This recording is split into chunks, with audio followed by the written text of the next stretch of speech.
Morning. Morning, everybody. It's an academic, professional gathering, but it's also like a family-like gathering. This is how I feel, putting us all here together. I don't think I need to introduce myself. Yes, no. Yeah, it's really exciting to start this event, this panel, but also as part of our annual advisory board meeting. We could not have found a better configuration of people involved than this panel, having our Kroc faculty, Kroc alumni, who are also board members.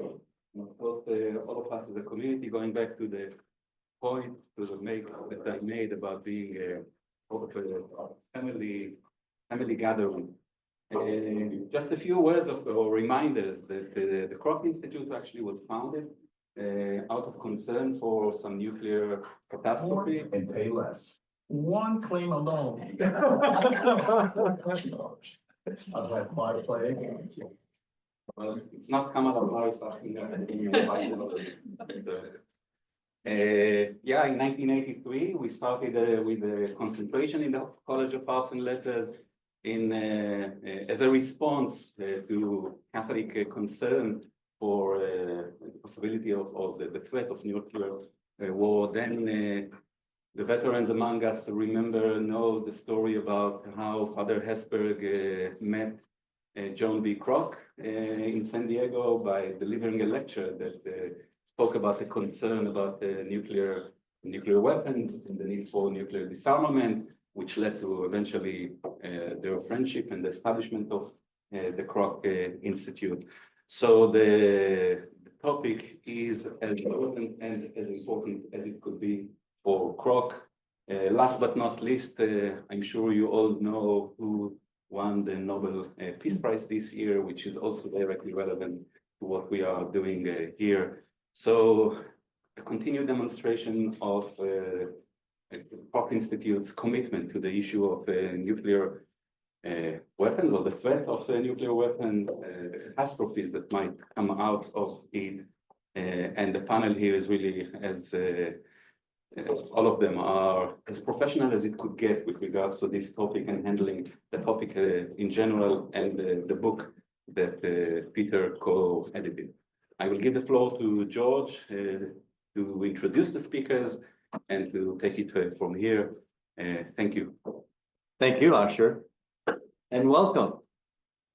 As I echo what Asher said, what a great gathering, and great in particular to have Peter with us, who, as you know, is the Starmann Professor of Peace Studies, emeritus here at Kroc, while also being the Emeritus Professor Dag Hammarskjöld Chair at Uppsala University in Sweden, and co-founder and co-director of the Alvar Müller Center at Uppsala, which is a groundbreaking European-based but also global framework for research that's been just so impressive in what it's developed with a series of conferences each June over the last 3 years, and as well for the various projects, this one being one of the primary ones that's emerged from the working groups. Before Peter takes the floor, let me introduce our commentators. I don't envy Peter, because there are 2 analytically and substantively capable commentators whose restraint is only conditioned by the fact that they're all good friends with Peter and part of this larger community. But we expect excellent, as we will certainly have, comments from Kelsey Davenport, who is, as you know, an MA grad of the class of 11 and director of the Non-Proliferation Policy group at the Arms Control Association in Washington, D.C. Not on your notes is that she is probably the most significant voice now for many of us in Washington in public policy circles about these issues. Secondly, we have Monica Montgomery, a BA from Notre Dame in 19, who's now the Special Assistant in the Arms Control, Disarmament, and Non-Proliferation Directorate at the National Security Council - White House. Graduate in 1919, now at the White House, the vector doesn't get any sharper than that one. Welcome to both of you as commentators. Welcome to Peter. Let us begin. Thank you very much, George. You now gave me an incentive just to keep talking, so I avoid having the commentators' comments. But yes, I'm now associated also with this Alva Myrdal Center. You mentioned a little about it, so let me just give you some information. You can go in and look at yourself. So it is really not the center like the Kroc Institute. It has very small secretariat, but it is a network of networks. Different working groups are connected to this center, and I'm in charge of one, where also George is a member, dealing with sanctions and compliance. How do you get countries to comply to nuclear agreements that they have entered into?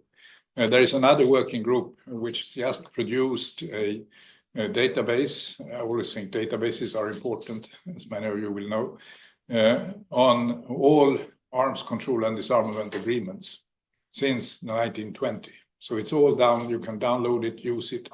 And you would think there is a lot of such agreements, but it's not more than about 80. And they're all recorded there, and this will be a great resource for further research.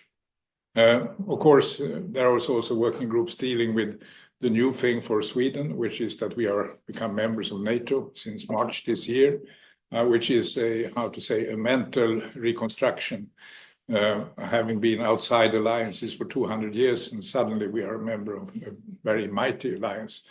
And what will that entail for disarmament issues, nuclear disarmament in particular, which has been one of the key things for Sweden. We named it after Alva Myrdal. She was the negotiator for disarmament in Geneva in the 1960s, a strong proponent for the Non-Proliferation Treaty, test ban treaties and things like that. And she got the Nobel Peace Prize in 1982. By that time, she was 80 years old and still very sharp. And we thought it would be appropriate to use her name. She was also born in Uppsala. So here is the book. It looks like this. It has a content. So just a quick look at the content here. It's just that I can't see it myself from here, but I know approximately what it is all about. It is, I'm satisfied with it from the point of view that it is a very global group. So I'm co-editing this with Armend Bekaj, who is a PhD candidate, or he has his PhD, originally from Bradford in Britain, but coming from Kosovo. So he brings in a Balkan perspective. There is Tom Bierstecker, who's situated nowadays in Switzerland. Of course, David Courtwright, happy to see you here, David. George is part of this. And then we have people who are from India, Pakistan, Iran. We can continue, go down the list. Brazil, South Africa, and even a person from Turkey residing in Germany and being especially Germany's foreign policy and nuclear policies.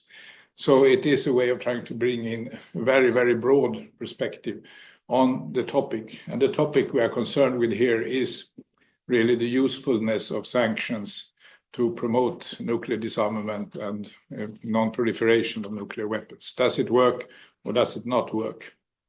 And that, of course, connects back to our studies of sanctions, where Notre Dame and the Kroc Institute was really one of the leading centers in the early 2000s, with the reports that David and George did in particular, but also the First for Freedom Forum.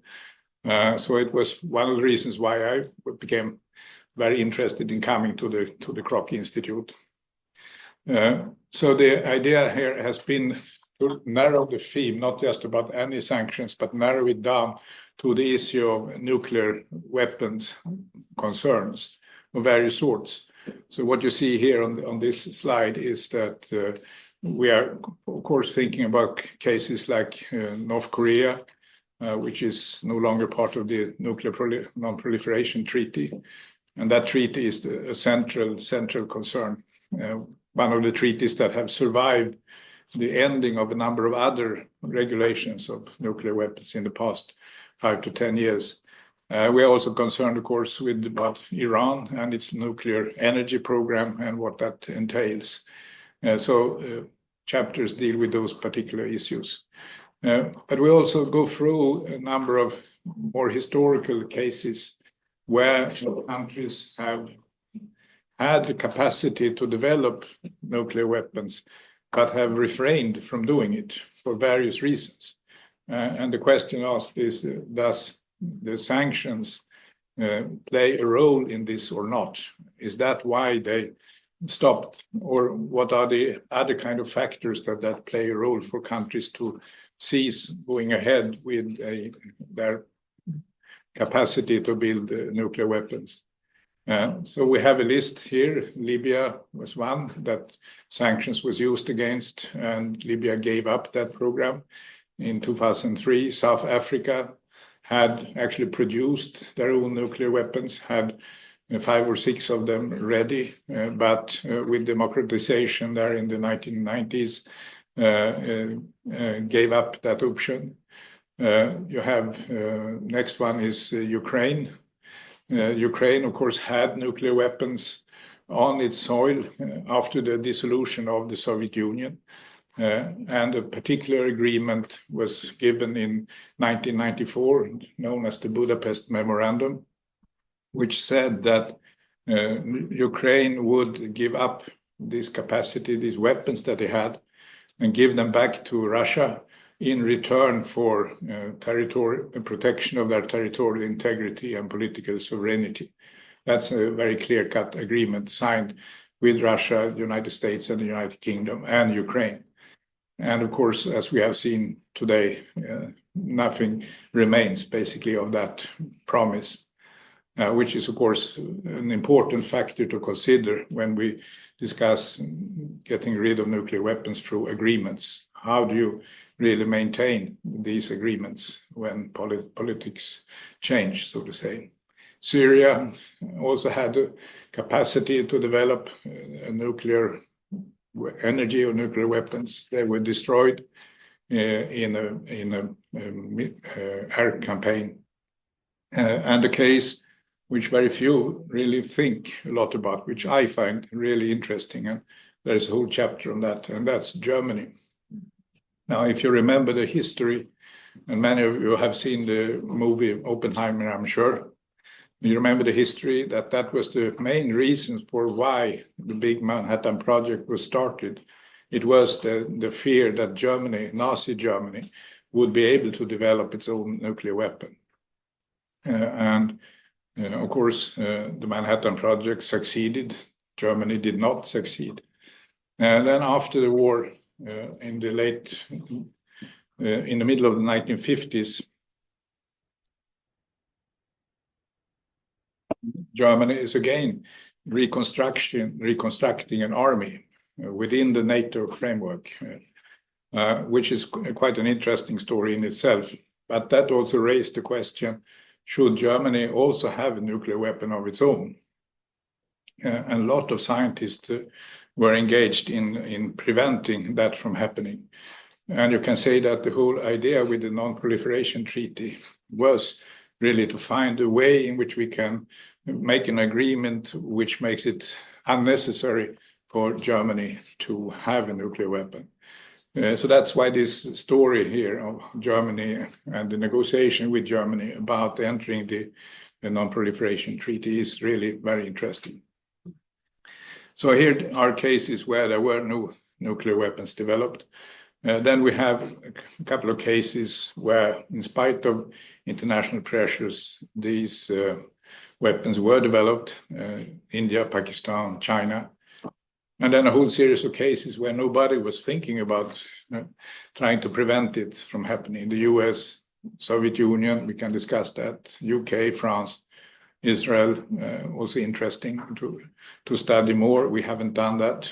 Israel, of course, officially does not say whether it has nuclear weapons or not. All experts assume and say that they have. And one can wonder what kind of sanctions could have been in place or would have been relevant in this case. So these are the cases we are interested in. And the question asked is then, do the sanctions play any role here? And sanctions can have different roles here as we go along. They can be a way of pressuring the country to enter negotiations. They can be a way of getting to change their positions during the negotiations. Or it can be a way in which if they want to break out, you keep them at the table for discussions. It can be something that also you can use to make sure that they implement what is agreed. All that is what we could call then compliance. So it has many different meanings depending on what kind of phase we are in nuclear development. And of course, there are a whole set of such pressures that can be inflicted on any country that have these ambitions. You can threaten, you can actually do military action, you can apply sanctions, you can threaten with military action, you can apply sanctions, you can apply military action as well. And military action then is a big spectrum of things, from the declaration of no-fly zones to outright invasion. So there is a lot of ways in which countries can be exposed to pressure. What do we know if these matters, if these measures are successful or not? And now we're thinking about these international level, international pressures on particular states. Do they normally succeed or not? And looking at the sanction studies in general, I would say that the typical agreement would be that they succeed maybe in 20, maybe 30% of the cases. In some cases, it can be a little higher. But that led me to start to think, what about other such international measures? How successful are they normally? I was particularly interested in air campaigns, bombings of particular targets or bombings of countries in general. What does that succeed? And I found that there are some studies looking at this. And in general, they come to about the same degree. I mean, you succeed in 20 to 30% of the cases. Not terribly impressive, but equal to the sanctions, you can say. And it led me also to wonder, what about invasions? Do they succeed or not? And big wars, do they succeed? Do the initiator gain what they have planned for? I then ran into an interesting study that came out in 2020 by a guy by the name of Phil Gordon. I think you should remember this name because he is the national security advisor of Kamala Harris. So he could actually be Monica's boss in the future, who knows? So you need to study this book. It's a book about all American attempts at regime change in the Middle East. And he gives a very, very bleak picture. He comes out very negative about that whole policy. He doesn't even cite one successful case. It's really worth reading, and it gives a lot of new insights, actually. So invasions are not only, so to say, creating a lot of havoc, they are also not necessarily very successful. And I also lately added to look at something which in the literature is called leadership decapitation, which basically means murdering your opponent. Does that work? There is even a study of that, which says that even that doesn't necessarily lead to a change in the direction that you want. Again, the number is 20 to 30%. And that can be interesting when we think about the news this morning, or what has happened in Lebanon, etc. It's not necessarily a particularly successful policy. So my conclusion from that is that, it turns out that these kind of sanctions in various forms and pressures are not highly successful in general. It's very hard, I would say, to just assume that if you put pressure on a particular country, it will actually change the way you want it. It's very difficult with that kind of pressure from the outside. So if we then define these as sort of negative actions, negative pressures, one could then start to think, are there other ways in which we can have an impact? And it strikes me that that's very understudied. So if you start to think instead of sticks, you start to think about carrots. What could then be happening? And are there these kind of more positive actions taking place? And can we study them? I think we should. And they can be called different things. They can be called inducements. They can be like the classical grit strategy, which is a graduated response to reduce international tension. That is sort of a tit-for-tat policy. You do something positive, you wait to see if the other side will do something positive. If the other side does, then you can continue and you de-escalate, but at the same time achieve some important changes. I would also include deployment of peacekeeping operations as part of that. It's a positive thing to do to create security in a local situation. So there is seemingly a lot of alternatives. The question is also, is it the right authority? If you go back to the just war theory, who has really that kind of authority to legitimately use these kind of measures? And to my mind, it's quite clear that there is really only one that has that international global authority, and it's the UN sanctions. They have this standing in international law. They would, if they are agreed on, have the support of all the major powers in the Security Council, and in that sense be supported by the UN member states. But many of the sanctions that I've mentioned and the pressures that I mentioned are much more unilateral, done without that big global framework. It will mean when the US or the European Union were the two most active doing this kind of sanctions. They do certainly have a lot of power, but they do not have the universal adherence, which is a real problem when we think about the sanctions on Russia presently for Ukraine, for instance. And so I would say, well, maybe the sanctions by the UN would be the best. Now, how do these sanctions normally work if they are imposed? And talk about the negative sanctions. And the typical thing that comes out from all these studies is that these kind of pressures actually don't work the way those who initiate them have thought. Those who initiate them, the senders, as I call it here, expect that the target country, the government will run into troubles, there will be economic reactions, and in the end, the country will come into turmoil and collapse, more or less, or threaten to collapse. This is, so to say, political theory. But if you take more sociological studies, they demonstrate exactly the opposite. That what happens when you are exposed to these kind of international pressures, it leads to increased cohesion in the country, more unification behind the leadership, behind the government. And you can also look at the various cases and you can see how the governments are capable of accumulating power. And in this odd situation, actually strengthen their position. Some call it a rallying behind the flag. I think it is more than voluntary rallying. It's really coercion, can be used and legitimized by the targets.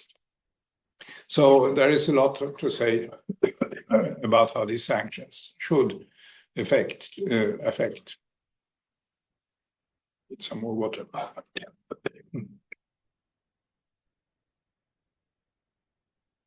Of course, an idea in many of the sanction studies have been that we should go away from the broad kind of sanctions and rather target those that are responsible, so targeted sanctions. We can come back to that. Thank you. We can come back to that. And that will be, resulting in different kind of dynamics. Here is a savior. Thank you. And one could imagine sort of different effects of comprehensive broad-based sanctions or from the more targeted kind of sanctions that I and many in the sanction community have come to favor. But they also do have some of the problems. They are not necessarily targeting the correct targets, and there are difficulty to avoid these rallying effects that I talked about.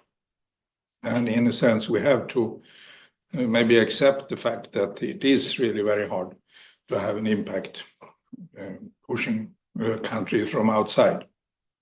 One needs to go into the kind of conditions when would it be possible?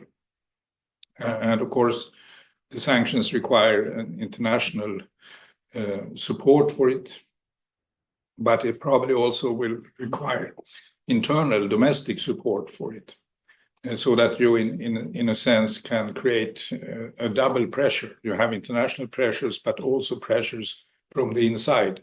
And that might be the recipe, so to say, for more successful use of sanctions. So that's basically what I think we have also demonstrated. I thought there would be one more. Let me see. There we are. Yeah. One more conclusion. That would be to try to say, what would be the effect if we instead were thinking about more positive sanctions, what I mentioned as carrots? What could they be? And here is a little list of what that could be.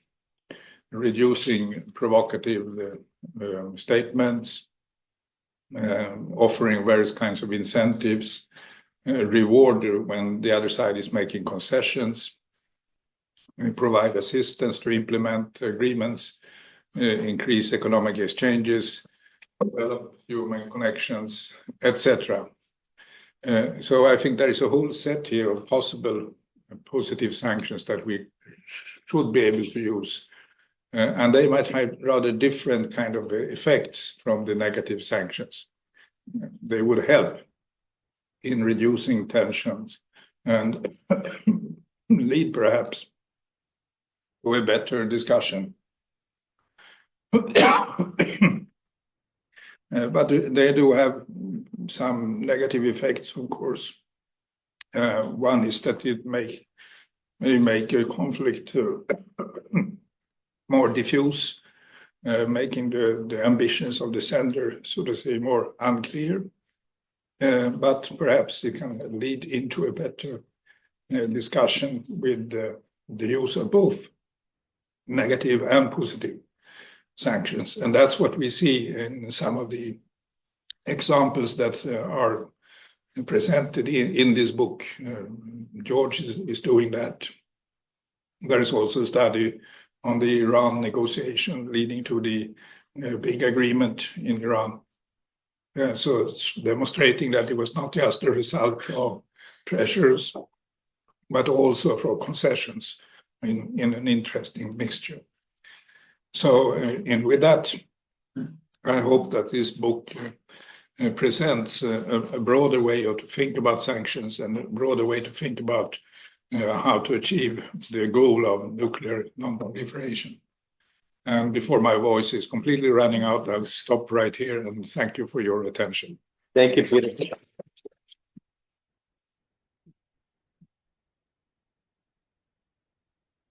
Kelsey, can we begin with you? Great. Well, thank you so much to the Kroc for hosting this. It's a real pleasure to be here. And my congratulations to Peter and to George and David and all of the authors for what I think is a timely and much needed contribution to the debate on sanctions and non-proliferation. And I have to say, as someone who went to the Kroc and is now working in the nuclear space, it is an honor in particular to be discussing sanctions with the likes of David and George in particular, given their incredible contributions. So I hope I can live up to the standard the Kroc has set in this space and the legacy. But I want to start my comments with a few observations about the current state of the non-proliferation regime as I view it from a practitioner's perspective, and then talk about some insights from the book that I think were particularly relevant. So first, on the broader non-proliferation order, I would say we are going through 3, possibly 3.5 shifts in policy. And the first thing that I would note is that we are leaving behind a period where non-proliferation was a unifying priority amongst the recognized nuclear weapon states. And I would say from the early 2000s to say 2017, we saw the 5 nuclear weapon states generally prioritizing non-proliferation even over their own security and economic interests at times. Unity in responding to North Korea and Iran in particular, I think, demonstrates that. And now, unfortunately, I think we're in a period where Russia, and to a lesser extent China, see security value in destabilizing the non-proliferation order, and the United States even exempting itself from some of the non-proliferation norms. And I think that's characterized in how the US is thinking about nuclear cooperation with Saudi Arabia and the transfer of weapons-grade material to Australia for nuclear submarines. And all of this, I think, is creating an environment where we're going to see less support for sanctions and non-proliferation at the UN and the Security Council. And that's both the enforcement and implementation of existing measures, but also the adoption of new measures in the event of future proliferators. So I think that's a significant shift we've seen over the past few years. Now, the second point that I would identify is that I think the risk itself is shifting. Now, if we look at some of the recent non-proliferation cases of the past 20 years, a lot of these have been states that the US and the West have deemed adversarial. North Korea, Iran, Iraq, Syria, that have less of a strong partnership or alliance with the United States. If we look at future proliferators, I would be looking at South Korea, Saudi Arabia, Turkey, perhaps, countries that have more of a relationship with the United States. And then when it comes to the US having to prioritize other areas of concern in security cooperation versus proliferation concerns, we may not see proliferation come out on top. The other aspect of that shifting risk is that I think states are now moving to the recognition that it may not be advantageous to actually pursue nuclear weapons, but instead to pursue and acquire all of the capabilities necessary to build a nuclear weapon if the political decision were made to do so. So we may see states move more to a threshold status without actually declaring that intent to build a weapon. And that has implications for sanctions policy in particular, because if you look at a lot of US sanctions, they can be automatically triggered by very explicit weaponization activities, the testing of a device, the diversion of nuclear material, the violation of safeguards. But really, from a technical perspective, a state can get very close to a nuclear weapon without taking those steps. So how do we think about ascertaining if a state is just developing a civil program versus trying to reach that threshold capacity, and what are the implications for sanctions? I think that's a shift we have to take into account.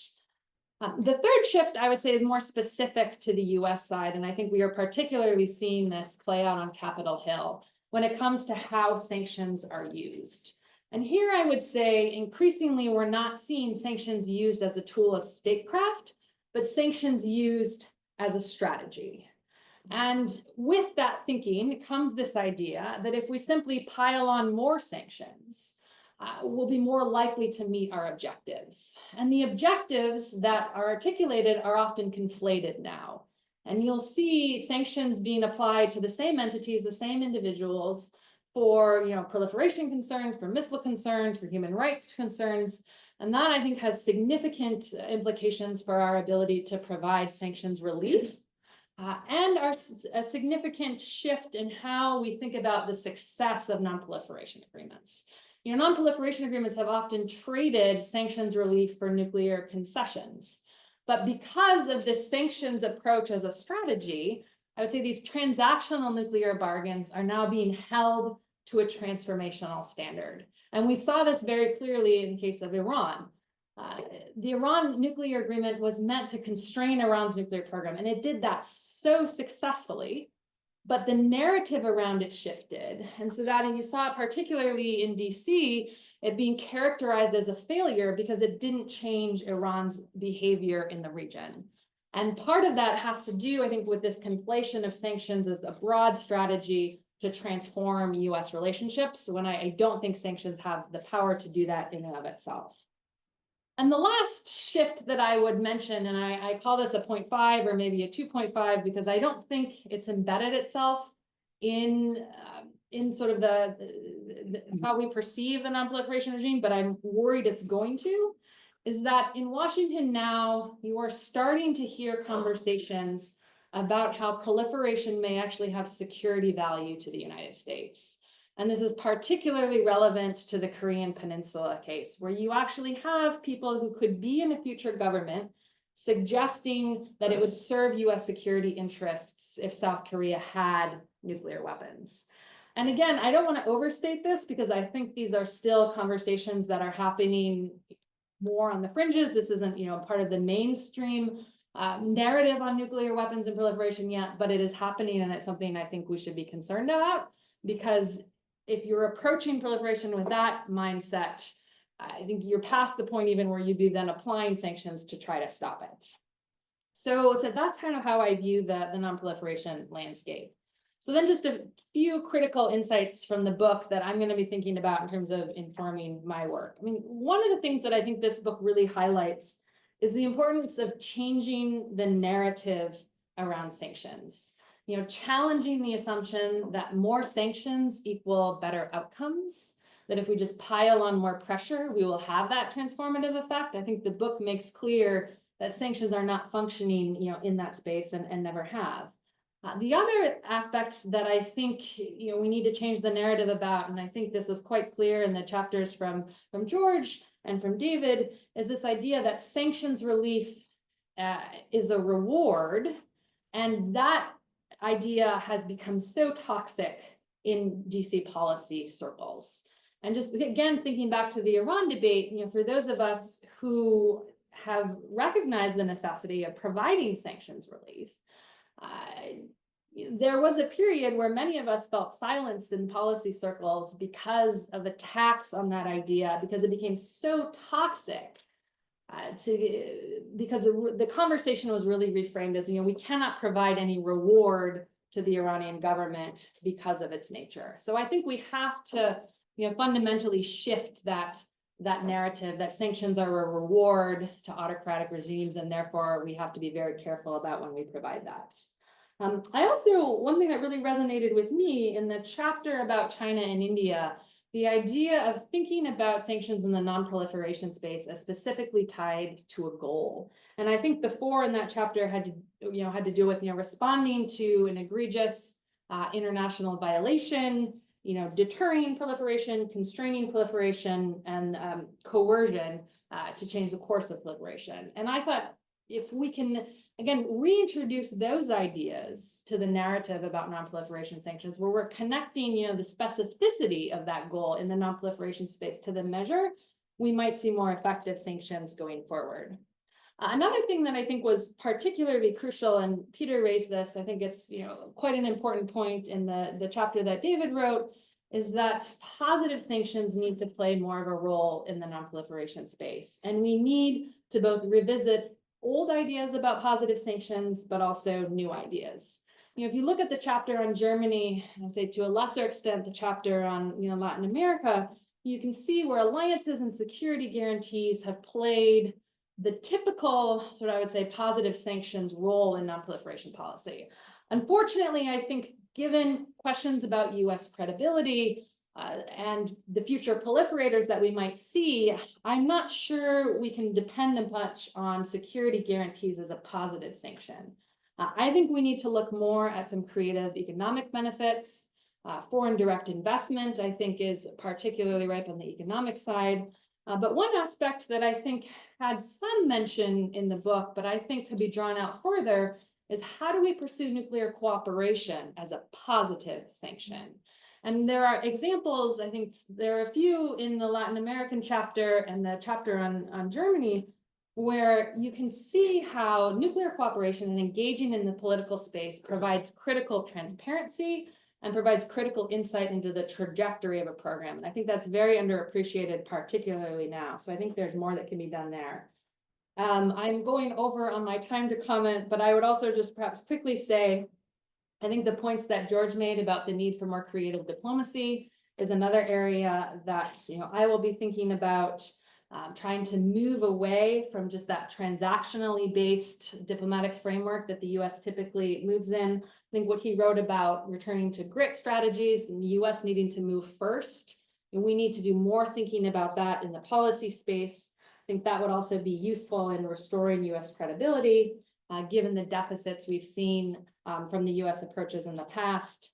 And I would also say this book really highlighted for me the importance of thinking about the points at which sanctions are triggered, given that we may not have states moving to a declared nuclear weapons, declaring their intention to pursue nuclear weapons and instead pursuing this threshold status.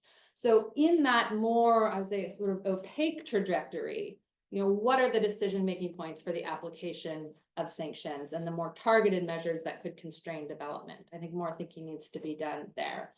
And I will stop and look forward to the discussion. Kelsey, thank you.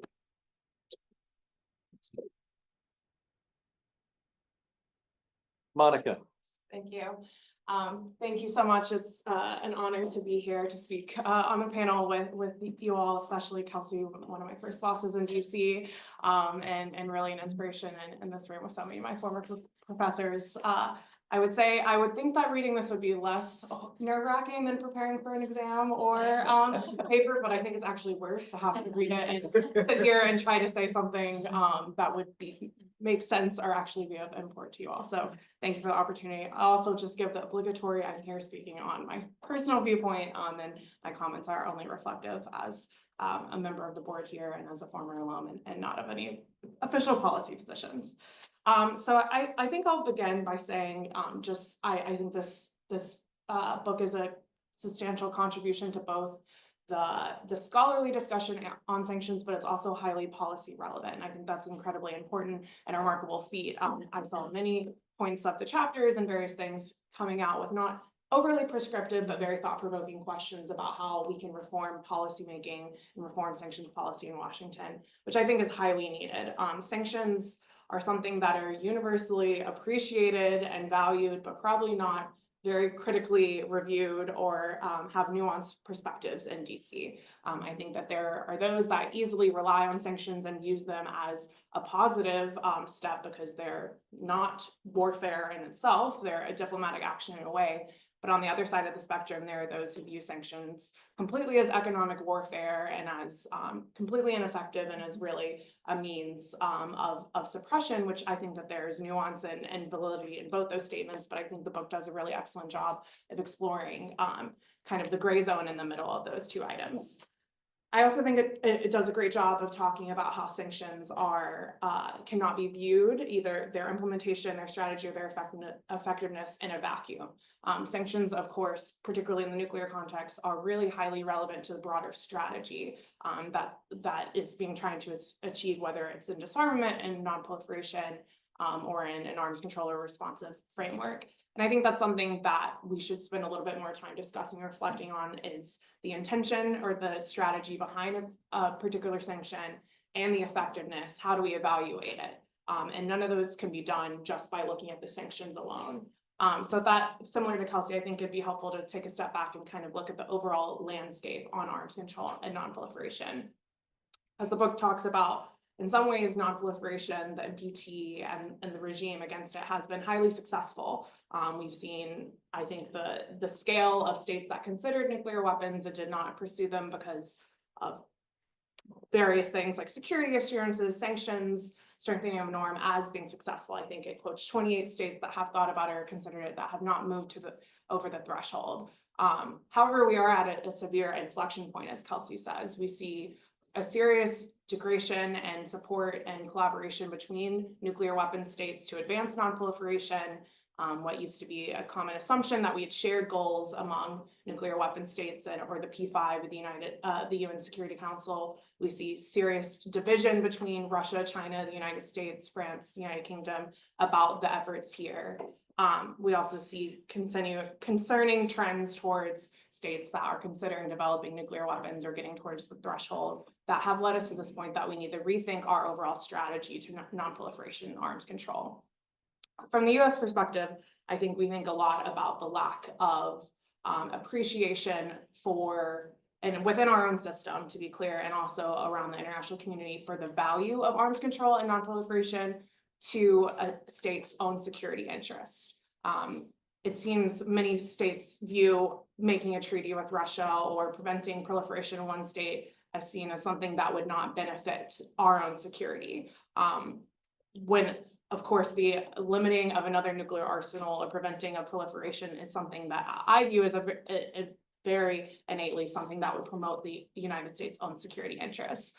So what can we do to rebuild this appreciation for the value of arms control and non-proliferation, not just as an ideal or a standard or something that we're upholding the international order, but as something that actually increases the security of our own nation? It's something that it would be an effective continued course of policymaking, refinement, and also study. Additionally, I think as Kelsey touched on and the book speaks about, is the view of sanctions relief or engagement as a reward. Engaging with adversaries or even talking about engaging with adversaries has become, frankly, a highly toxic culture nowadays. We see demonization of the other side. We see, how could you engage with this country? How could you work on this issue when they're doing X, Y, and Z that's so horrible in the human rights realm, or have cheated on previous arms control obligations?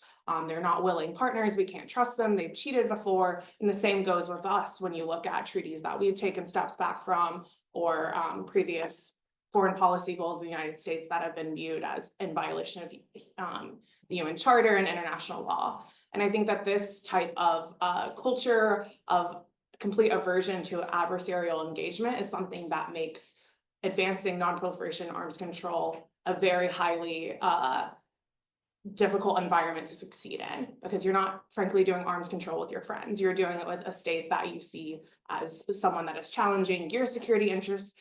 Typically, I mean, Kelsey talks about the increase and concern and shift in the future to possibly proliferation concerns from closer allies rather than adversaries, but we always have that core concern that there will be adversaries out there that are looking to proliferate. So another question or concern about the effectiveness of sanctions and the overall regime is, how do we deal with and promote an environment that says diplomacy is not a reward? It is something that we actually have to do to increase our security interests and to achieve the regime, the overall international peace and stability that we're all looking for. I found a lot of great interest in the book of talking about positive sanctions. I think that this is something, language is so important when it comes to things like adversarial engagement. So instead of it being a concession or a carrot, what is a positive sanction or an inducement that we can get towards that will move us in a way that is more healthy and promoting an environment where engagement works? So I think that that is a really interesting contribution, and language does really matter. Additionally, I found it intriguing, and I think that this is directly related to the overall status of the non-proliferation arms control regime, to look at the effectiveness of sanctions and implementing and strengthening norms. Norms is a very important, I think, component of the international arms control and non-proliferation regime right now. In the absence of legally binding instruments, of strengthening new treaties or creating new treaties, norms has been an incredible focus, I think, to actually advance progress right now. So short of developing a new arms control agreement with Russia, can we continue to build a norm and support an international system that arms racing is not something that we should be doing? Short of seeking full implementation and ratification of the Comprehensive Nuclear Test Ban Treaty, how can we continue to strengthen the norm and the moratorium against testing? And the use of sanctions and implementing norms and demonstrating them, I think, is something that is less appreciated, but is a very important pursuit and use of sanctions. Because looking at sanctions, just, did this sanction prevent a state from acquiring a nuclear weapon system? I think, as the book notes, is highly, the percentage there are quite low, but sanctions can have a whole spectrum of positive success or not, and it can be something as small as getting a way for states to demonstrate and reinforce a norm. And I do think that norms pave the way, of course, for legally binding instruments and for upholding the greater regime. Let's see. I also think that the greater study and conversation can go to the threat or imposition or easing of sanctions, looking at these various, as the book discusses, the various different kind of timelines for sanctions, because they're not just effective maybe in their end goal of preventing acquisition of a technology or an economy from flourishing, but how can sanctions be used even maybe before they are implemented? The threat of sanctions, or on the converse side, the possibility of the relief of sanctions can be a very powerful instrument.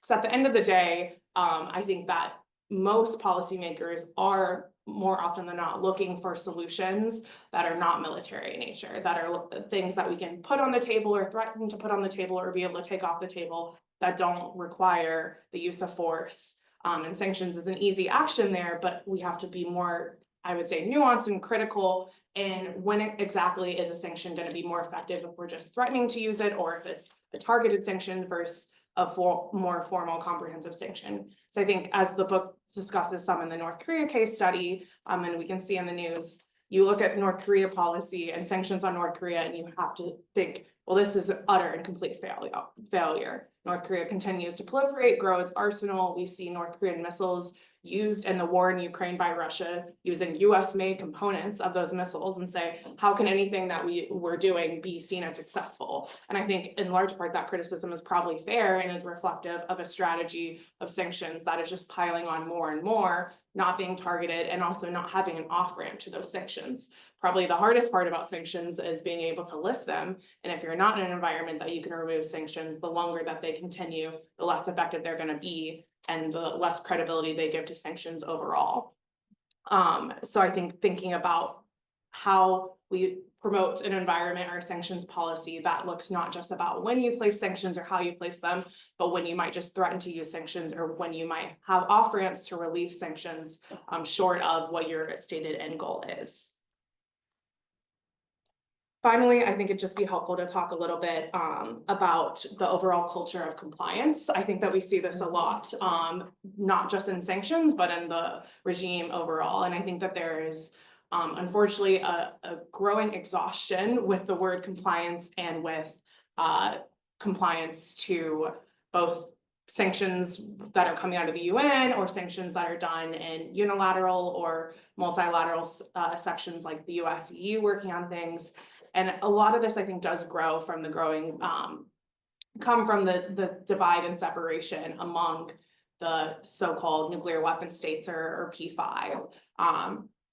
Compliance can be seen, I think, increasingly as a subjective application. Well, the US only complies with the laws and sanctions and regime that it wants to support, and we see the converse on the other side, when compliance, and in fact, is something that should promote everyone's security interest, and as the book discusses, compliance on sanctions, if they're actually going to be successful, universal compliance and supported compliance is something that is very important. So applying a sanction that is not complied to, or that there are workarounds, especially as the economy becomes so much more global and there are growing factions, the BRICS versus the United States and the Western-led nations, I think the culture of compliance continues to be weakened, and therefore sanctions effectiveness will also continue to be weakened.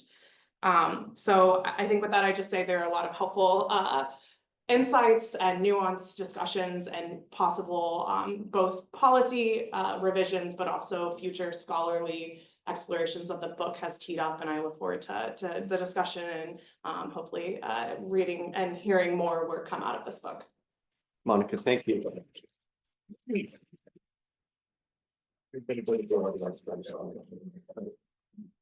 Now the floor is open for both grilling Peter, but also the marvelous comments from our panelists.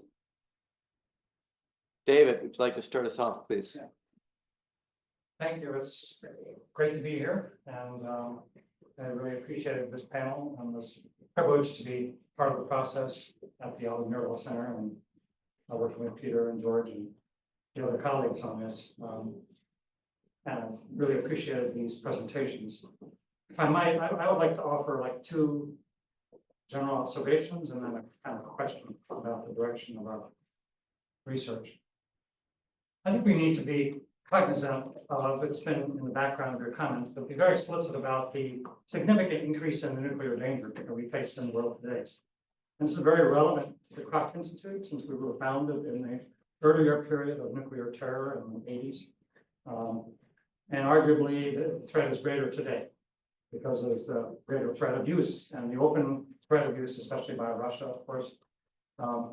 And the increasing capacities. In the US, we have this euphemism called modernization, which is should be disbanded, not used, because we're actually rebuilding and enhancing the capacity of all of our nuclear weapon systems.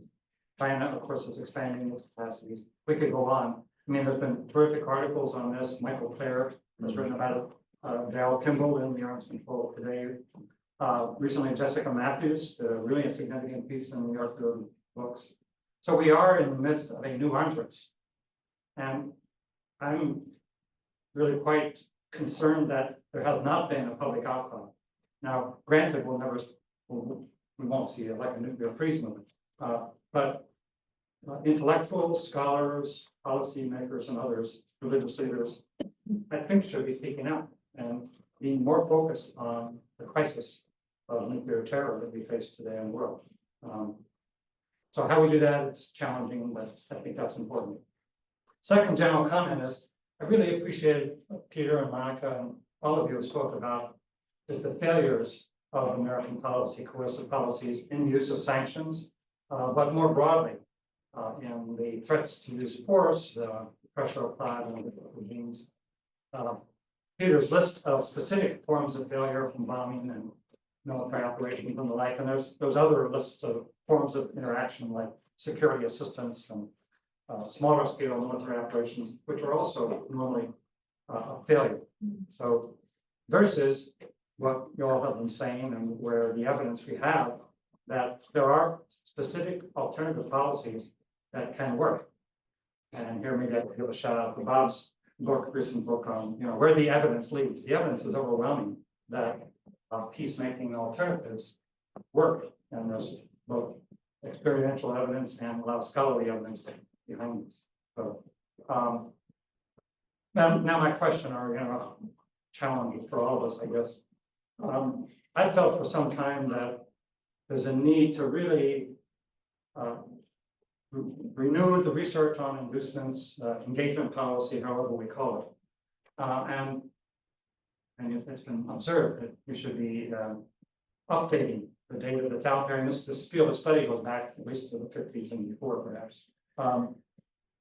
But does it make sense for us to think about a major research project that could be a number of universities? Hopefully Kroc could be at the core of this, other Maryland Center and others, to really develop more systematically an alternative theory to challenge the core assumptions of coercion and military threats, of deterrence, and the belief that military power is the preeminent and often the only power that really works. Whereas, as I say, the evidence is quite the contrary. So trying to think about this in a broad and inclusive way that would create a convincing argument for rejecting these core ideas and principles, and then illustrating some of the cases where the alternatives have been successful, or where they were being successful and they were undermined, which is more often the pattern. So anyway, that's a kind of a big observation, a set of observations and possible challenge for how we, as a community, might try to develop an alternative framework, a different paradigm of international policy. Thanks. I wanted to ask each of the questioners to identify themselves. You're still David Kroc? Good. This is a marvelous start, but I want to make sure others get in. So let's take one or two more and then let our panel respond. You are? Sorry, Nathan, Director of the Kroc Mediation Program. Thank you, George. Thank you, Peter. Thank you for the discussants. When policymakers decide they're going to initiate sanctions, they are making a set of assumptions, consciously or unconsciously, about the decision-making deliberations of the target. And when scholars weigh up this question around effectiveness of sanctions and alternatives, there is also a set of assumptions about how the targets make decisions. And I'm interested in whether you think our theoretical understanding of decision-making by the targets is good enough, sophisticated enough. Presumably, targets are weighing up the costs and benefits of compliance versus the costs and benefits of non-compliance. That's a kind of rational, active perspective, but we know also that ideological considerations are going to affect their understanding of costs and benefits. And there are psychological considerations which may be in part emotional, based on trauma or existential threat. Now, we could have a case study that delves into why and how South Africa made the decision to give up its nuclear weapons. But I'm really asking at a more general or theoretical level, what is our understanding of the decision-making deliberations on the side of the targeted party? Is it good enough and clear enough? And how that will affect our decision-making and our research. Thank you. Is there a third out there? John Scully. I'm not a scholar, but what struck me a little bit was Phil Gordon, NSA to Vice President Harris. And one wonders if, and then we have Trump on the other side. One wonders if either one of those, this is just my opinion, will change our approach. The United States does not seem to talk to Putin or the dictator in Iran and Iraq. And I just wonder if we should be talking to our quote enemies, because a dialogue would be helpful to help prevent some nuclear proliferation. I mean, everybody's rattling their saber. Well, maybe we ought to talk to them. And maybe we are talking to them at the level that is not public. But it just seems to me that we need to keep communicating. Because this is frightening. And I'm not sure South Korea needs nuclear weapons. We can put a submarine in the South China Sea and provide them all the nuclear weapons they want. So just a comment that it struck me that we as a country need to be talking to our adversaries more than we are. And maybe we are, and it's not in the public. Thank you, John. So, please, you are. I'm Patty Mullen. I'm on the advisory board. I thought when you said what you all spoke about was very, very impressive. I thought it was interesting your comment, Monica, about norms being very underappreciated. So I'd like to understand that a little bit better about why that is. We have fruitful ground to explore, colleagues. Who will take the first leap? Peter, since you're to blame for the book.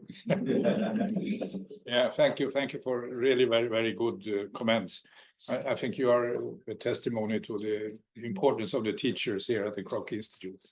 You really made some very, very good comments on this book. And I start to think maybe we should, come out with a new edition just to respond to such.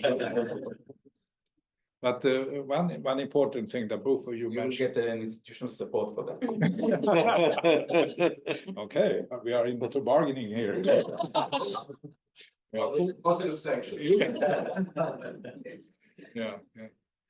Now I was thinking the comments, the both of you talked about this new challenge of the threshold states, the ones that, which of course originally was the idea with the NPT, was that there was a whole set of states, as Monica said, who wanted or could potentially have nuclear weapons.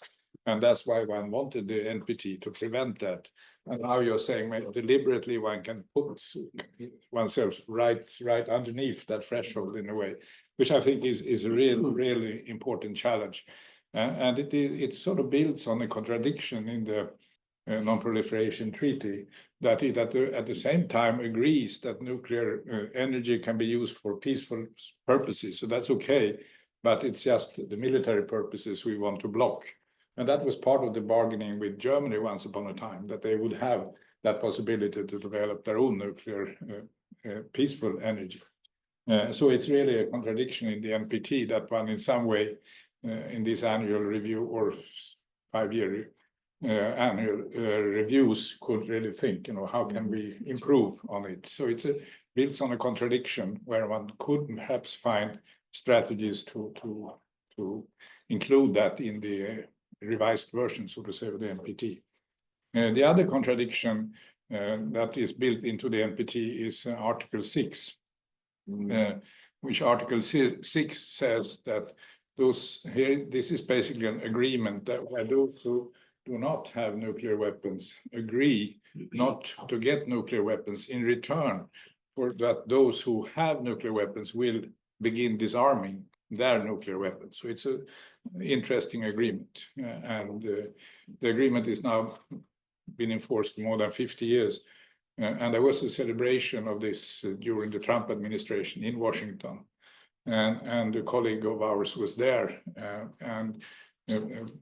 State Secretary Pompeo was there talking about it. And they said, this Article 6 was really the result of Alva Myrdal's effort to improve on the draft of the NPT, which was quite an interesting admission. Yes, she really played a role there. And her strategy was one of not only being a diplomat, but of being one who knows the science behind the nuclear weapons and to be able to talk, so to say, on the technical level also with the decision makers. That made her particularly powerful.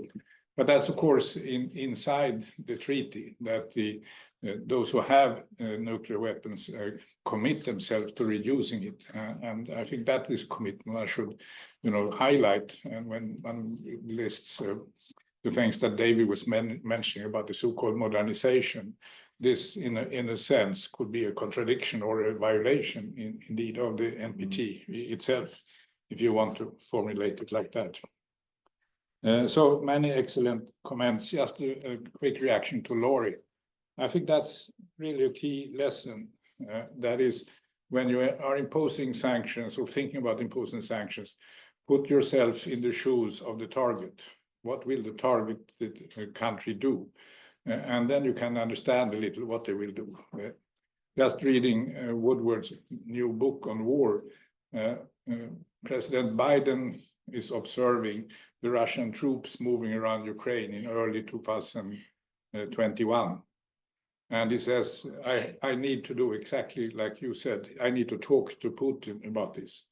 And the way he wants to do it is to go to Putin and say, we are going to impose really severe sanctions if you do something here. So he really used this as a threat. And my reading of the whole situation is that, okay, Putin understands you get these sanctions on us. But what does he do? Well, of course, he uses the following months to investigate what impact could the sanctions have and what is the West preparing to do. And then he concludes that the preparations tell him they are not really serious about these sanctions. So I can go ahead anyway. So he sort of, maybe Biden achieved a postponement for half a year of the invasion. But when he did invade, Putin had his plans for how to deal with the sanctions. And I think that's a sort of a lesson from what Laurie said. When you are thinking about sanctions, see it from the other side as well, and realize what you need to prepare in order to really make the sanctions function if you have to impose them. And that also conveys a message to the other side, which could be an important thing to include. So again, really interesting questions, and I appreciate very much what you lifted up about the norms, but I leave to Monica to respond to that. But I think that's really very important. Please. So, I think the short answer to David's question is definitely yes. We do need that type of project. And I'm interested in the idea of involving universities and specifically the Kroc, because I think the tradition of the Kroc and the thinking that can come out of this institute can be particularly critical in challenging many of the assumptions about the security value of nuclear weapons, which I think is going to be integral if we want to design a new approach to non-proliferation policy that is more sustainable and that avoids some of the transactional traps that our current policy often leads us to. So I would be, very supportive and thrilled to see such an effort coming forward. I think perhaps coming to the question about our understanding of decision making, I'm probably most familiar with the Iranian case, and so I would just offer a few highlights from that experience where I think here in the United States, our misunderstanding of decision making in Iran was particularly detrimental. And the first thing, and this isn't just Iran, but I would say in the proliferation space more broadly, we typically underestimate the role that scientists play in nuclear weapons decision-making. And if we look at the trajectory of nuclear weapons programs over time in states outside of the NP, or that is pursued outside of the NPT, scientists have an outside role because it is such a specialized knowledge base. And I think we fail to appreciate that as we're thinking about sanctions and we're thinking about how we engage. The other aspect, I would say, where I think the US typically gets it wrong in thinking about decision-making, the Iran case in particular, we underestimated the pride that Iran had in their scientific achievement. And I'm not talking about the weapons program, but I'm talking about the civil nuclear program and the pride that they had in their ability to enrich uranium, the pride that they had in completing a reactor after they felt like they'd been abandoned by the French, the Germans, and the Russians. And I don't think we took that into account in designing both our coercive and engagement approaches. And then perhaps just more generally, I think often we get wrong that we underestimate or don't take into account enough the security drivers within a country that are prompting the nuclear weapons decision-making. And we see this time and time again in both Iran and North Korea, and the failure to appreciate the environmental context that's driving some of the decision-making. So I think we can definitely improve there. But again, that's just from the perspective of the sort of the sanctioner and where I see room for the US to improve. I think on that point, it definitely is a very interesting conversation. I'll be in a meeting and we'll be discussing on what could we offer on X, or how could we prevent them from doing Z. And it's like, well, why are they doing this in the first place? And I think that is something that we policymakers often fail to reflect and appreciate, is the security drivers behind the adversarial state in the first place. Because I think what is something that we can give to them, or what is a pressure point that we can put on them that might actually have the options that are being discussed have frankly nothing to do with the core drivers or motivation for that state, which is a frustrating conversation and perspective as a peace studies student, but is something that I think is a harder conversation, frankly, to have. So it is something that requires more appreciation and value and understanding of decision making, of motivations, and recognizing that just because a state is doing something in violation of a norm or international law doesn't mean that there might not be some basis for their actions or their security like unassurance, to say. On the dialogue question, I mean, I think it's a great one and a great point. There are, depending on the point in time and the country, private diplomacy and dialogue going on, which I think is actually a very important thing. Like, we face a growing risk of microphone or showboat diplomacy. So I do think that keeping discrete levels of communication open with different states is something that happens and is something that should continue. However, that is not to say that there is dialogue or conversations happening on the scope and scale that we would want to see them happening, particularly in the kind of the nuclear arms control non-proliferation front. Unfortunately, I think we've seen a real lack of progress, whether it be with Russia, with China, with North Korea, with Iran over the past 5 to 10 years to engage in these conversations. I think on the Russia and China fronts, we see an increasingly brought connection between the bigger political security environment and discussion of arms control non-proliferation. We see Russia repeatedly say, we won't engage with you in discussions, we won't talk about a follow-on treaty to New START, which expires a year from February, until you prevent or stop your support for Ukraine. And kind of this has been the conversation that we've heard for years going on since the invasion of the war. And for me, I think that is an unacceptable position for them to be in. I think that as a nuclear weapon state under the Non-Proliferation Treaty with obligations under Article 6, and because of the gravity of nuclear weapons, the special import, they should be issues that are discussed no matter the security environment. And we've seen this previously in the Soviet US-Russia relationship, an appreciation and an understanding from both sides that this is an issue that we have to step aside from all of our other issues. Of course, it's not as easy as just saying we can be friends here, but not over here. those are directly linked. But to say that we won't be able to engage or discuss these issues at all until you stop supporting Ukraine or until you change this policy is something that is only going to lead us further and further towards an arms race and further relations, which is deeply concerning. I think with China, we similarly see a concerning trend in that direction, where China has long said we don't need to engage in these conversations. We're a smaller nuclear weapons state, but as they greatly increase the size of their nuclear arsenal right now, we have seen a lot of overtures, both from the United States, but also pressure from the international system for them to engage in risk reduction and crisis communication conversations.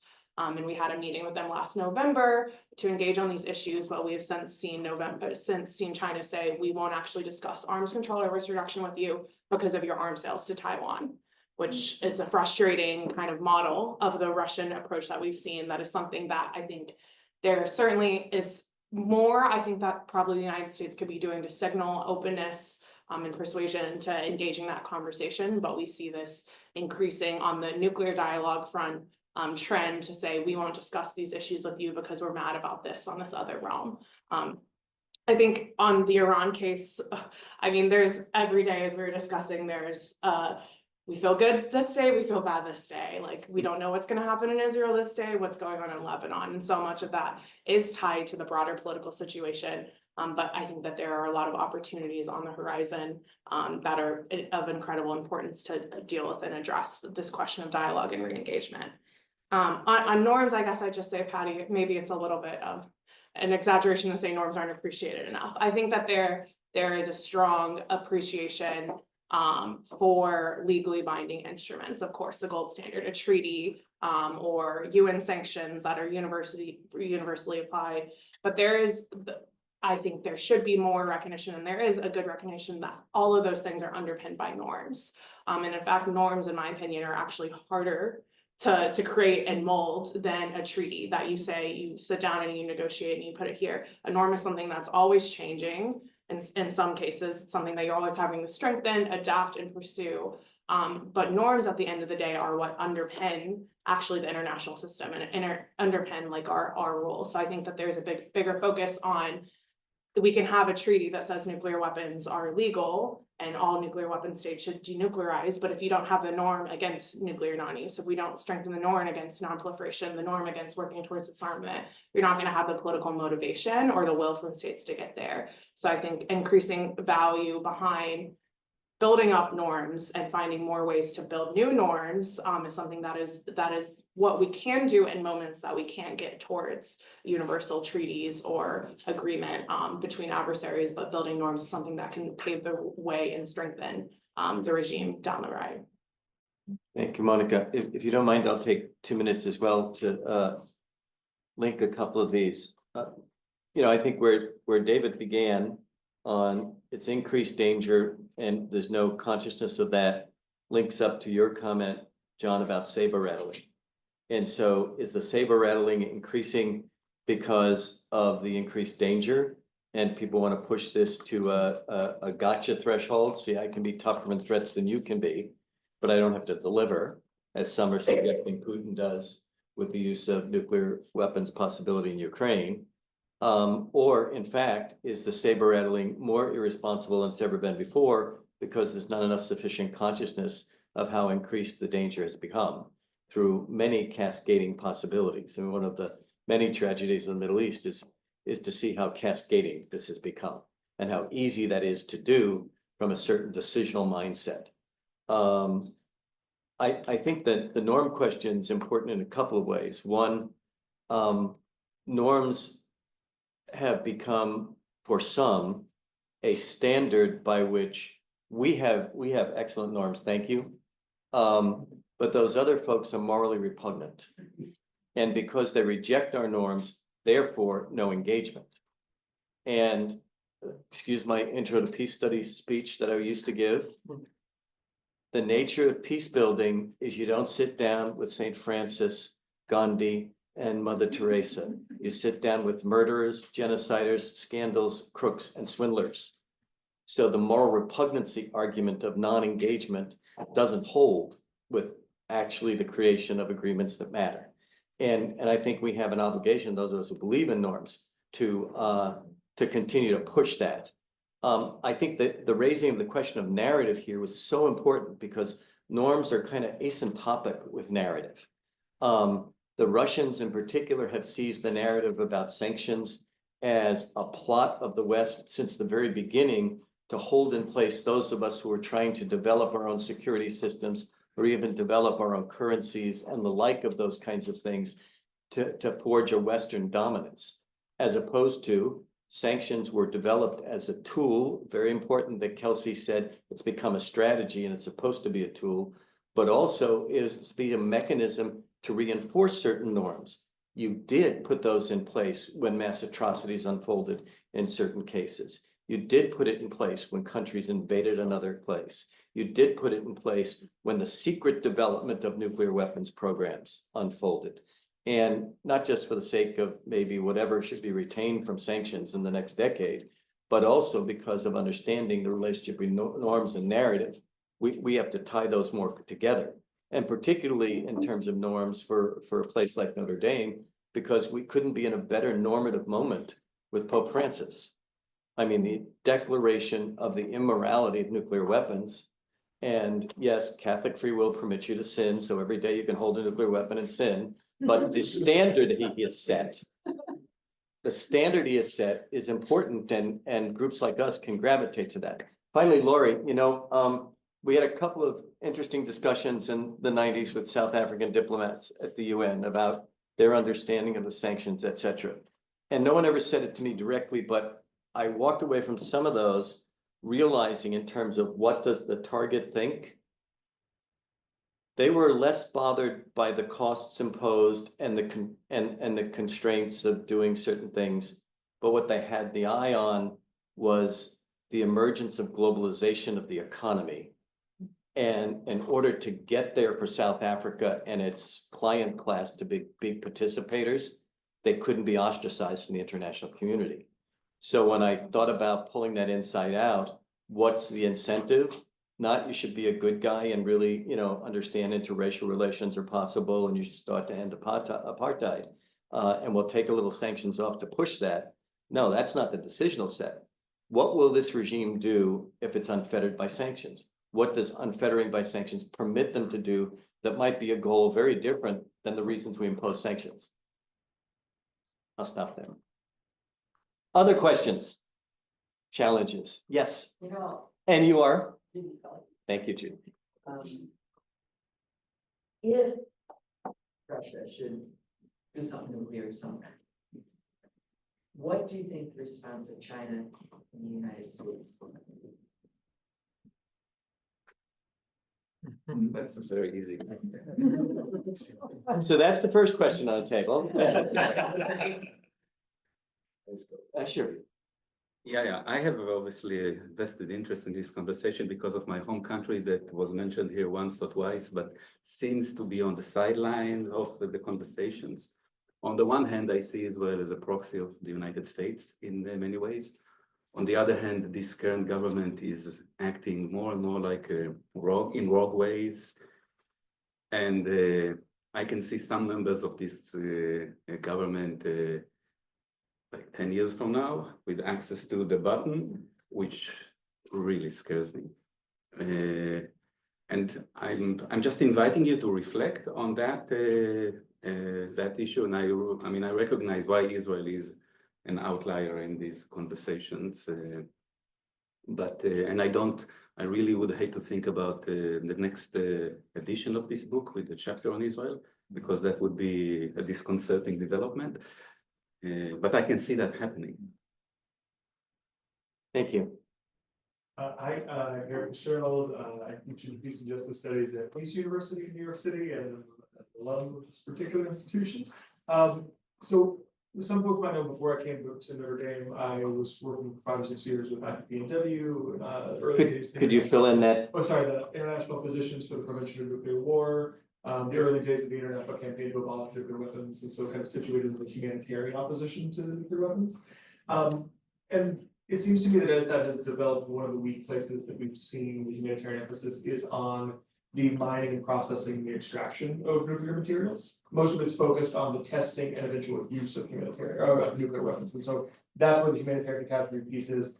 But it seems like there's a real missed opportunity around the environmental consequences of nuclear extraction and processing that often goes unremarked upon.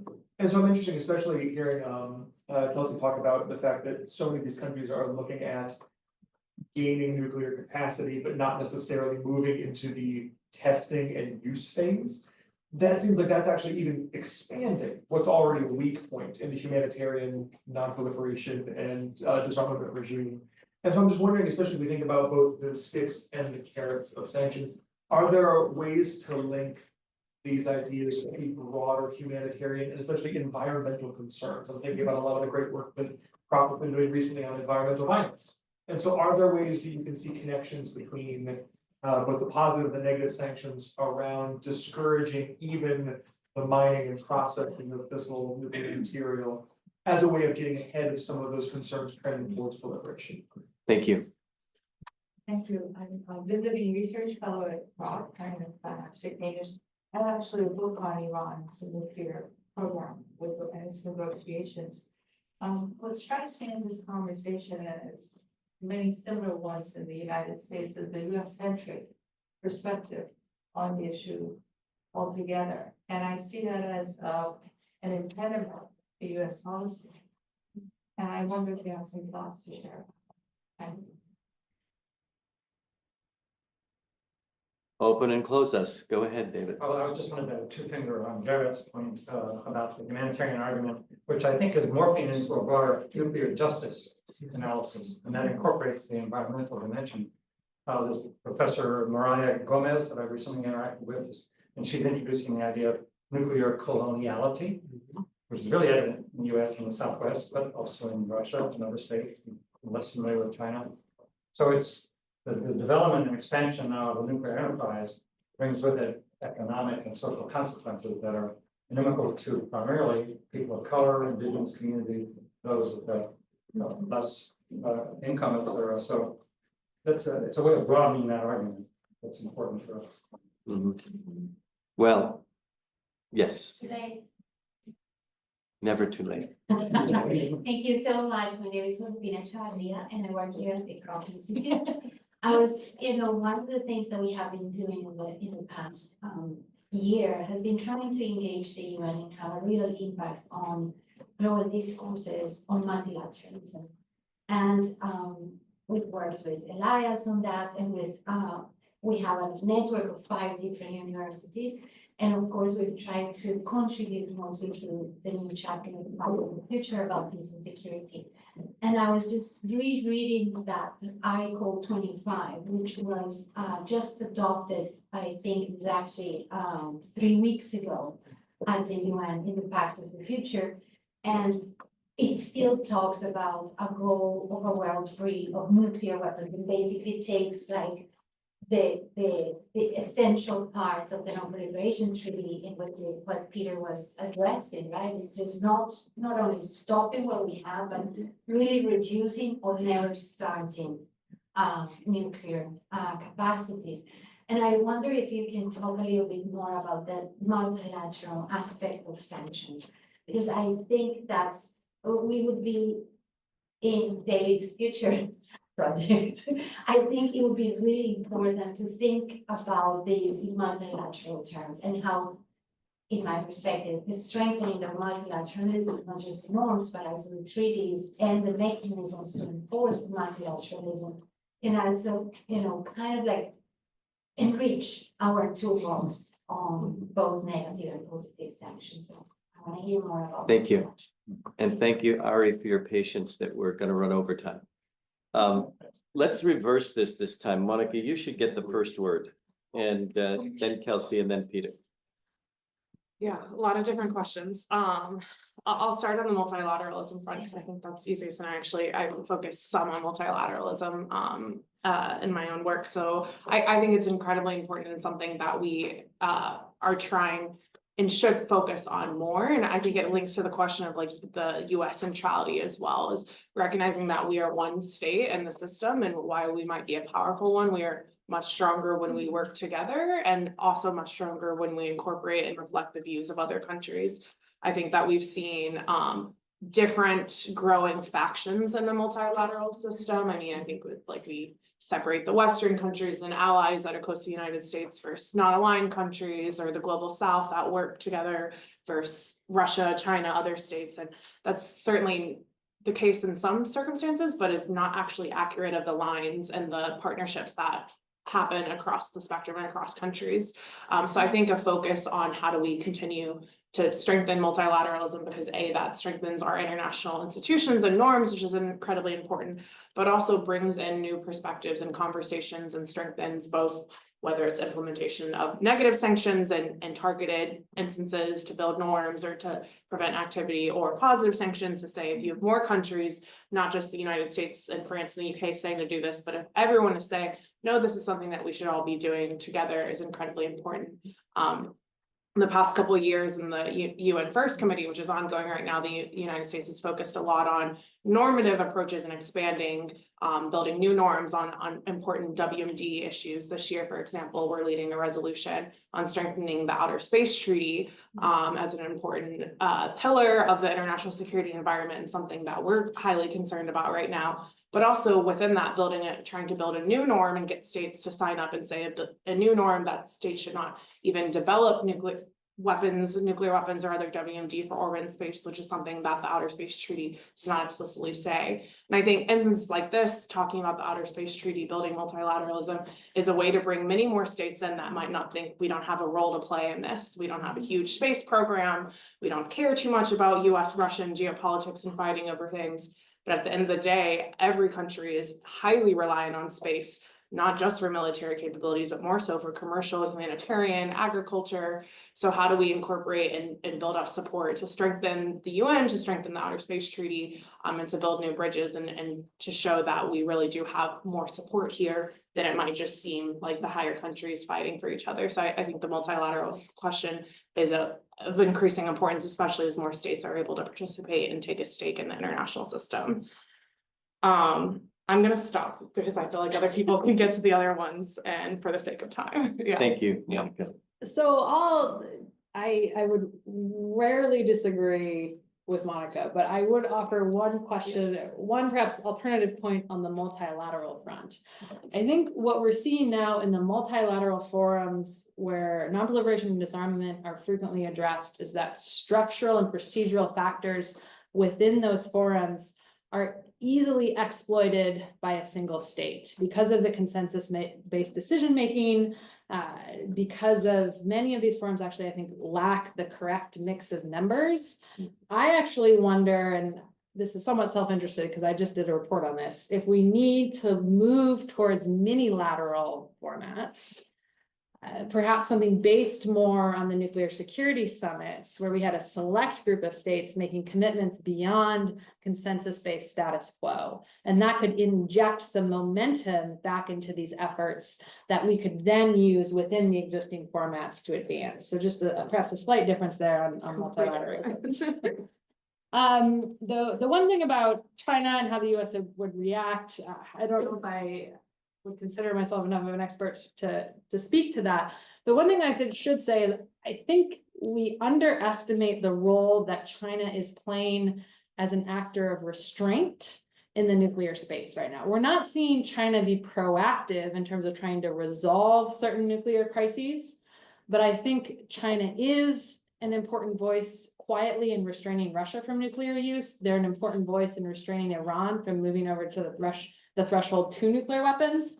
They have restrained North Korea in the past from nuclear testing, and I think we need to be doing more to encourage China and perhaps quietly recognizing that important role of China. I think that's something the US should be doing. On the question of whether this is US centric, I mean, I think some discussions about sanctions have to be US centric because of the strength of the US sanctions regime and the ability of the US to sanction extraterritorially. I mean, I know I don't need to tell you what happened in the Iran case when the US reimposed sanctions. The Europeans even passed a blocking measure to try to insulate countries from sanctions. They set up alternative mechanisms and none of them worked because of the fear of US sanctions.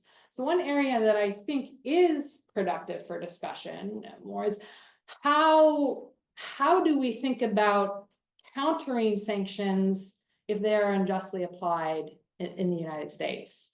What does it mean to actually block sanctions, like in the Iran case, when reimposing them was so damaging? And had the Europeans been more successful, we may not be in the position we're in now, where Iran then began violating the JCPOA's commitments, or sorry, the nuclear deal's commitments in response. So that's just a point I would raise.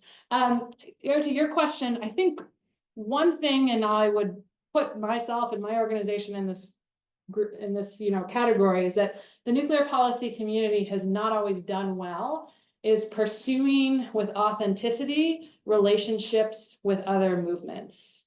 I think we're starting to see more of that on the environment. We're starting to see more of that humanitarian dimension, some of what's been done with ICANN, for instance, but we need to think about more holistic and authentic relationships.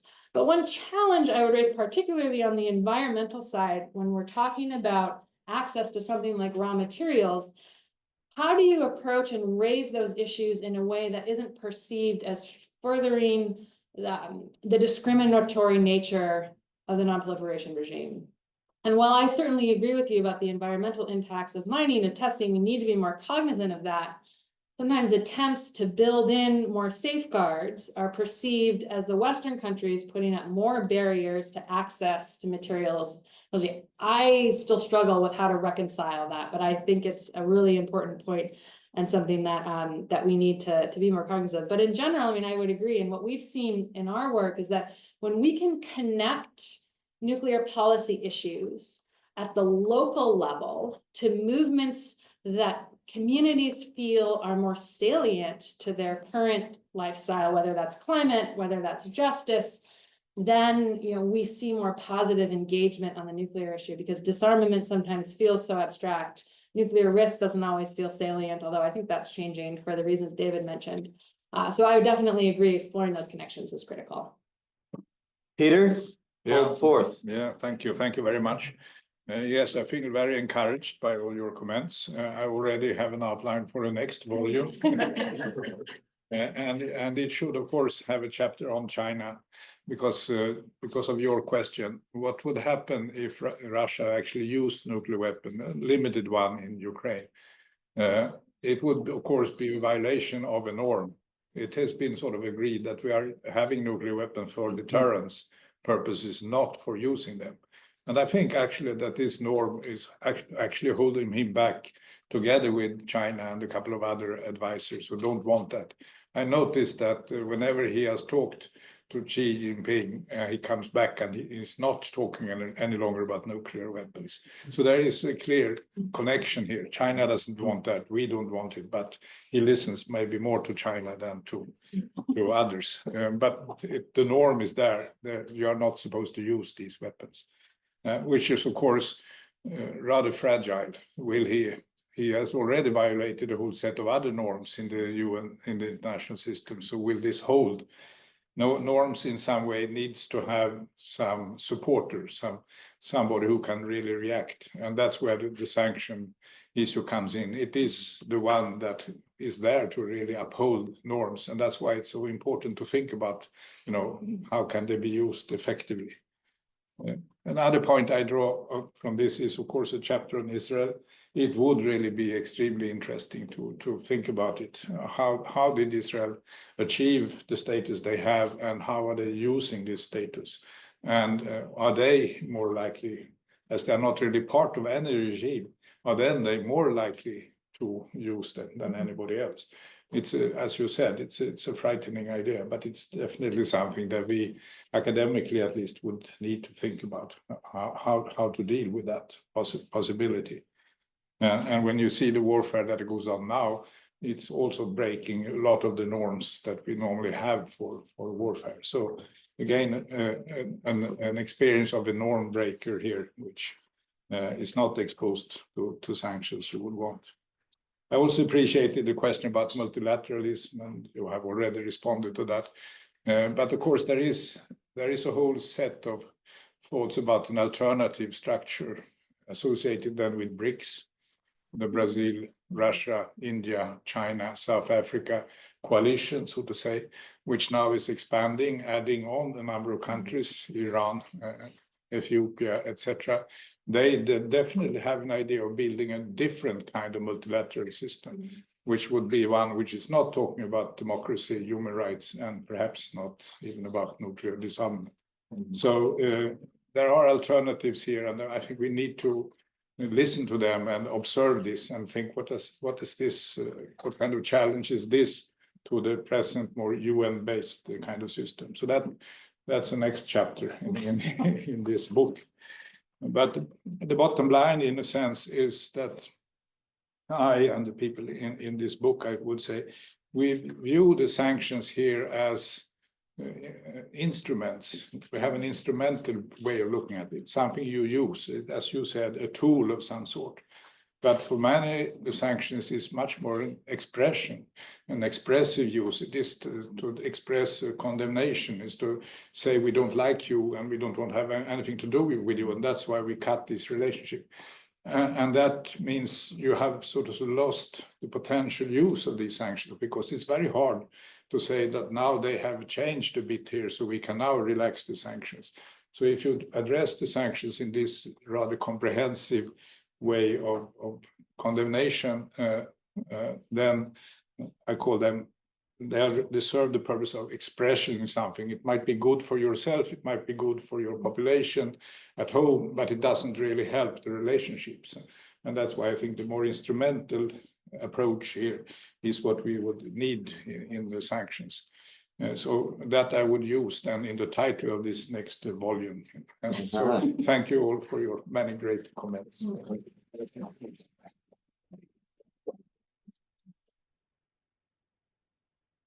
I resisted asking about whether the movie rights have been sold for the book, but we'll do that in another session. Thank you all for coming. It's a marvelous session.